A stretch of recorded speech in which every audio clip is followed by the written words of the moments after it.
మామూలుగా మన ఇడ్లీలోకి చట్నీ లేదా సాంబార్ లేదా ఎర్రకారం వీటితో తింటాం కదా. మరి ఈరోజైతే కొత్తగా వీటితో కాకుండా ఒక డిఫరెంట్ కర్రీతో తిందాం. వేడి వేడిగా ఇడ్లీ అనమాట. కొన్ని సైడ్ పిండి ఇడ్లీ, కొన్ని సైడ్ రవ్వ ఇడ్లీ చేస్తారు కదా. దేంట్లోకైనా ఇది బాగుంటుంది. ఇది పప్పుచారు. మనం వేడి వేడి అన్నంలోకి పప్పుచారు వేసుకుని వడియాలు నంచుకుంటే ఎంత బాగుంటుందో అంతే టేస్టీ ఇడ్లీలోకి కూడా అంత బాగుంటుంది.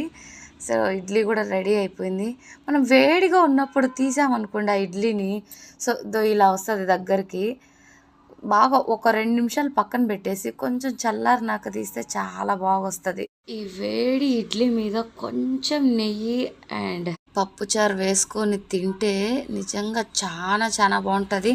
యాక్చువల్లీ చట్నీ చేద్దాం అంటే కరెంట్ పోయింది, ఇంకా రైస్లోకి పప్పుచారు చేసాం. ఒకసారి ట్రై చేద్దామని సో ఇలా చూసాము, కానీ చాలా చాలా బాగా ఉంది టేస్ట్ అయితే. నిజంగా ట్రై చేయండి ఒకసారి, నిజంగా మీరే అంటారు సూపర్ అని.